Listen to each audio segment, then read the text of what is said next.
Vamos falar de BPC, porque o benefício foi uma das despesas que mais cresceu do orçamento federal nos últimos anos. Para a gente ter uma ideia, tá? Em 31 meses, o número de beneficiários saltou 33% e 1,6 milhão de pessoas foram adicionadas ao programa. Sobre como isso pressiona as contas públicas, eu converso agora com Gabriel Barros, economista-chefe da RX Investimentos. Tudo bem, Gabriel? Bem-vindo mais uma vez aqui no CNN Money. Boa tarde para você. Boa tarde, mulher. É um prazer conversar com você novamente. O prazer é nosso em te receber. Queria muito saber a sua percepção diante desse cenário, antes de mais nada, que agora está sendo discutido. Mas não é nenhuma novidade, porque a gente viu no fim do ano passado, principalmente, o governo federal, o Ministério da Economia, trazendo, junto com o ajuste fiscal, um olhar mais voltado para o BPC, que no fim das contas acabou sendo livrado em grande parte, alguns cortes, por parte do Congresso nas discussões lá do fim do ano passado, né? Queria ouvir um pouco mais sobre esse impacto e esse grande aumento. Então, o impacto de fato é muito grande. A gente está falando de dezenas de bilhões de reais. Como você bem colocou, é 1,6 milhão de novos beneficiários. Isso pressiona muito as contas do governo, que já passam por uma rigidez orçamentária muito grande. O orçamento público já tem uma rigidez grande, e aí qualquer despesa obrigatória que cresce de forma descontrolada, como é o caso do BPC, pressiona muito o equilíbrio das contas públicas. Então, tem um efeito negativo bastante grande. Uma parte é um problema de regras frouxas, né, do BPC.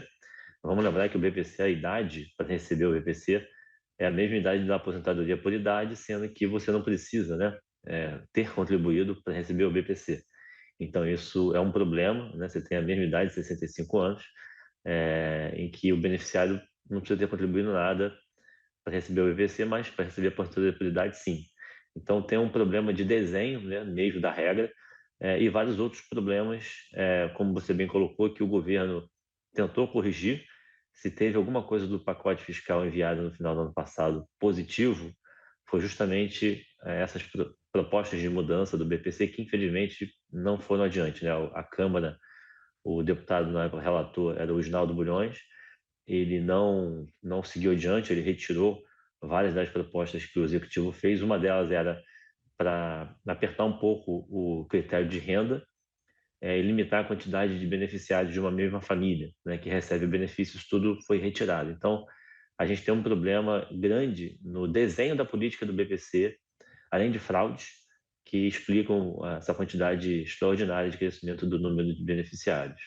Pois é, eu queria até entender na sua percepção, diante desse cenário, se a partir desse crescimento tão forte do BPC, a gente pode talvez estar diante de um cenário que seja talvez o principal motivo para não conseguir atingir uma meta fiscal agora nesse ano 2025, 2026. O BPC pode ser um dos principais pesos nesse caso?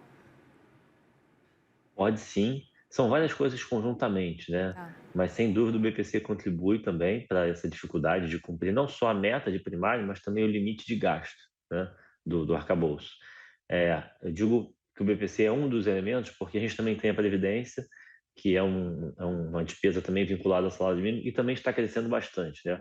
Quando a gente olha os dados da Previdência Social, o boletim estatístico da Previdência Social, a gente percebe que o crescimento dessas duas rubricas, né, tanto do BPC quanto dos gastos com aposentadoria, né, os gastos previdenciários, tem crescido bastante.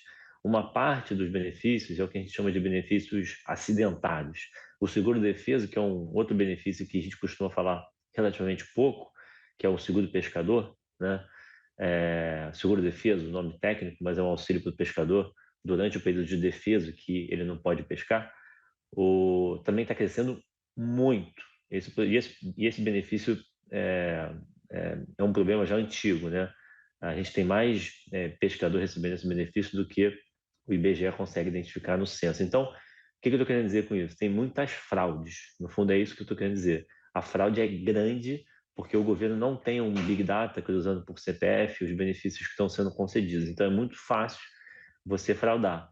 Então, são vários pequenos, entre aspas, pequenos, né? Mas são vários problemas que conjuntamente explicam essa dificuldade fiscal. O BPC, com certeza, tem um papel importante, mas os benefícios da Previdência também têm, e esses chamados benefícios acidentários, como o seguro-defeso, o auxílio-doença, também preocupam bastante e atrapalham a vida do governo.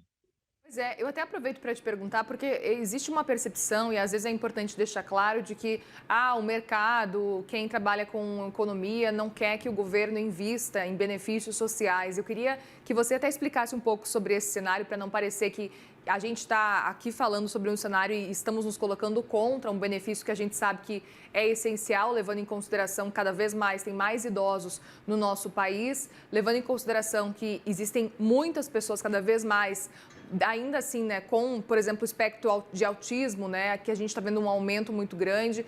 E aí eu queria saber a sua avaliação diante desse cenário, porque a gente sabe que, no fim das contas, são benefícios necessários, né? Mas o que fazer nesse caso, levando em consideração que está tudo aumentando, a gente tem cada vez mais idosos, cada vez mais pessoas, por exemplo, com autismo.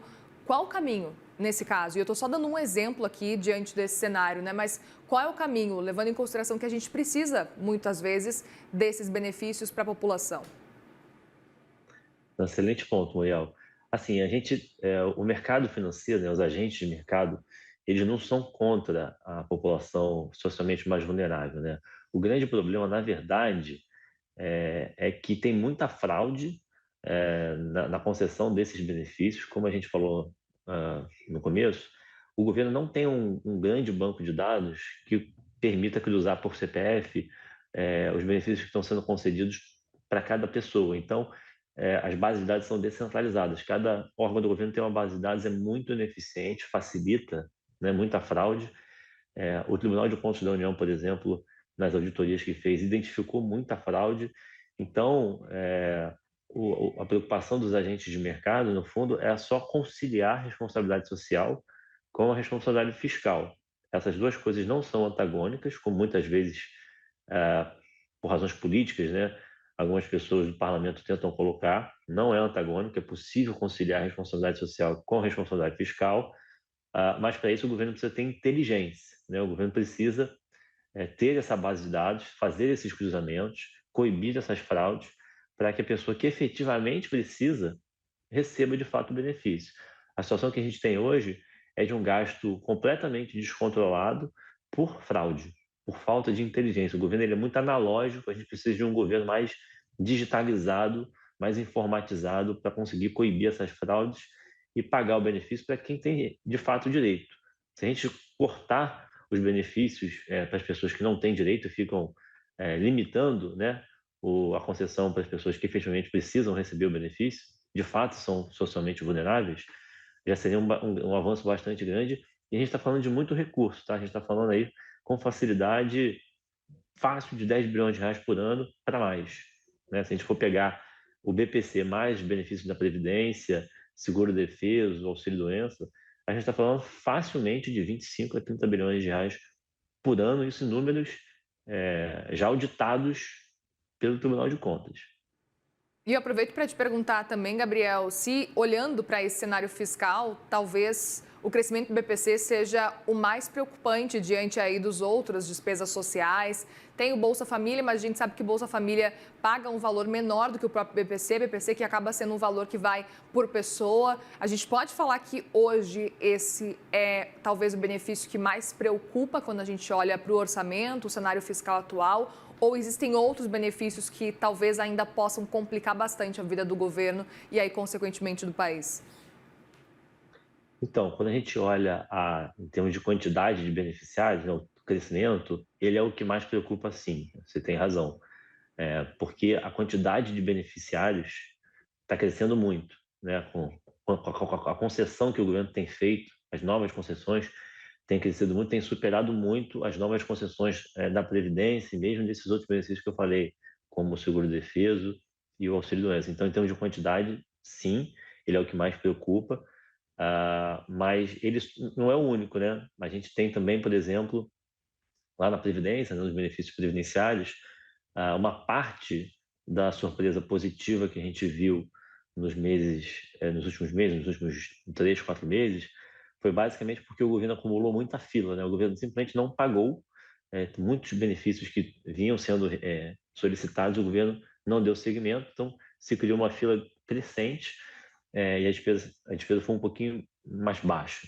Mas os gastos com a Previdência também é uma preocupação, junto desses outros dois que eu falei, que tem uma fraude grande. A gente tem um problema no Brasil, Marial, no orçamento público, que é o seguinte: infelizmente, os benefícios têm uma vinculação muito grande, né? A indexação ela é muito maior do que no resto do mundo. Então, sem fazer juízo de valor, quando a gente compara o Brasil com outros países, o Brasil é um dos pouquíssimos países do mundo que vincula o salário de benefício, muitas vezes benefícios para idosos, né, e pensionistas, ao salário mínimo de trabalho.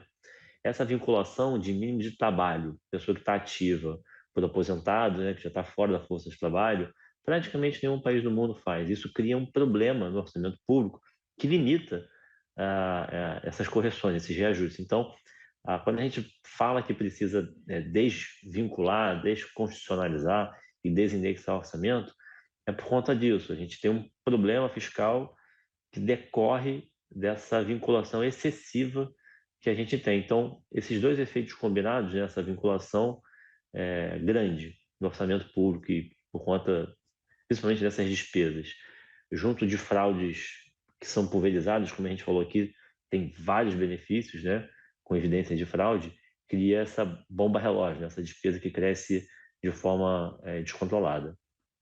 Muito bem, Gabriel Barros, muitíssimo obrigada mais uma vez pela presença, economista-chefe da RX Investimentos. Volte sempre aqui, viu? Obrigada mais uma vez. Eu queria dizer, sempre um prazer conversar com vocês. Obrigada.